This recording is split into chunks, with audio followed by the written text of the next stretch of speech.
Hi friends, ഇന്ന് ഞാൻ ഉണ്ടാക്കുന്നത് ഞണ്ട് റോസ്റ്റാണ്.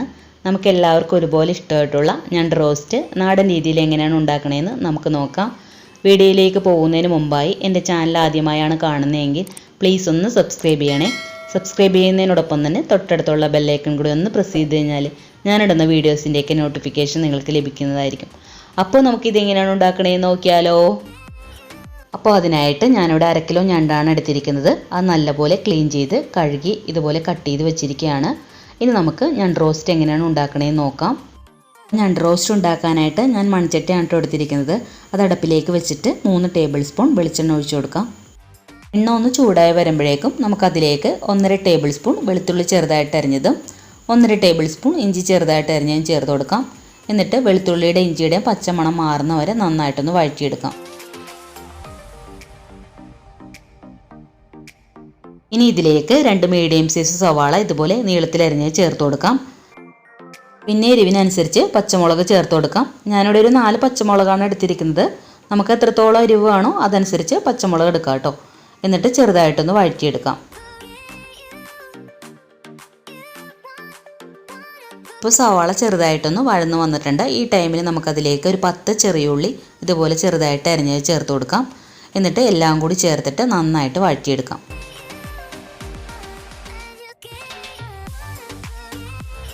റോസ്റ്റൊക്കെ ഉണ്ടാക്കുമ്പോഴേക്കും സവാള ലോ ഫ്ലെയിമിലിട്ടിട്ട് നന്നായിട്ട് വഴറ്റിയെടുക്കണം.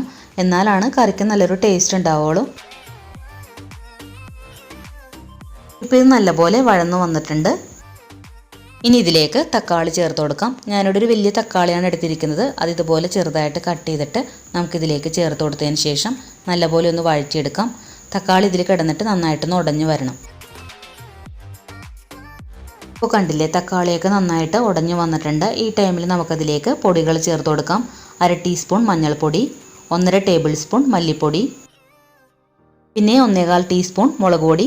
അപ്പോൾ എരിവ് അധികം വേണ്ടെന്നുണ്ടെങ്കിൽ 1/4 ടീസ്പൂൺ ചേർത്ത് കൊടുത്താൽ മതി കേട്ടോ. പിന്നെ മീറ്റ് മസാലപ്പൊടി 1 ടീസ്പൂൺ, 1 ടീസ്പൂൺ കുരുമുളക് പൊടി. ഇത്രയും ചേർത്ത് കൊടുത്തിട്ട് പൊടികളുടെ പച്ചമണം മാറുന്നവരെ നന്നായിട്ടൊന്ന് വഴറ്റിയെടുക്കാം. ഇപ്പോൾ പൊടികളെല്ലാം നല്ലപോലെ ഒന്ന് മൂത്ത് വന്നിട്ടുണ്ട്. ഇനി നമുക്കിതിലേക്ക് നമ്മൾ നേരത്തെ ക്ലീൻ ചെയ്ത് വെച്ച ഞണ്ട് ഇട്ട് കൊടുക്കാം.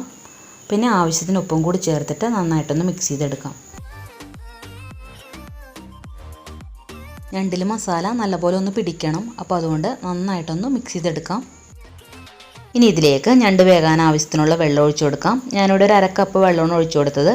എന്നിട്ട് ഇതെല്ലാം കൂടി ഒന്ന് ഇളക്കി യോജിപ്പിക്കാം. അതിനുശേഷം ഇതൊന്ന് മൂടി വെച്ചിട്ട് ഏകദേശം ഒരു 10 മിനിറ്റ് ലോ ടു മീഡിയം ഫ്ലെയിമിൽ വെച്ചിട്ട് വേവിച്ചെടുക്കാം. അപ്പോൾ ഇടയ്ക്കൊന്ന് തുറന്നിട്ട് നന്നായിട്ടൊന്ന് ഇളക്കി കൊടുക്കണം കേട്ടോ. അതിനുശേഷം വീണ്ടും മൂടി വെച്ചിട്ട് വേവിച്ചെടുക്കാം. ഇപ്പോൾ ഏകദേശം ഒരു 10 മിനിറ്റ് ആയിട്ടുണ്ട്. ഇതിപ്പോൾ പാകത്തിന് വെന്ത് വന്നിട്ടുണ്ട്. ഈ ടൈമിൽ നമുക്കതിലേക്ക് 1/4 ടീസ്പൂൺ പെരുംജീരകപ്പൊടി ചേർത്ത് കൊടുക്കാം. എന്നിട്ട് ഇതെല്ലാം കൂടി ഒന്ന് മിക്സ് ചെയ്തെടുക്കാം. ഇനി ഇതിലേക്ക് നമുക്ക് അവസാനമായിട്ട് കുറച്ച് കറിവേപ്പില ചേർത്ത് കൊടുക്കാം. എന്നിട്ട് ഒന്നും കൂടി ഒന്ന് മിക്സ് ചെയ്തതിന് ശേഷം ഫ്ലെയിം ഓഫ് ചെയ്ത് കൊടുക്കാം.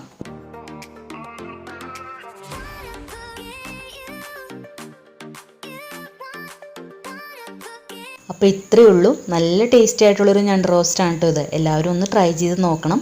ട്രൈ ചെയ്ത് നോക്കിയിട്ട് ഫീഡ്ബാക്ക് മറക്കാതെ കമൻസിൽ അറിയിക്കണം. അതുപോലെ വീഡിയോ ഇഷ്ടമായിട്ടുണ്ടെങ്കിൽ ലൈക്ക് ചെയ്യാനും ഫ്രണ്ട്സിനൊക്കെ ഒന്ന് ഷെയർ ചെയ്ത് കൊടുക്കാനും സബ്സ്ക്രൈബ് ചെയ്യാത്തവരുണ്ടെങ്കിൽ ഒന്ന് സബ്സ്ക്രൈബ് ചെയ്യാനും മറക്കരുതേ.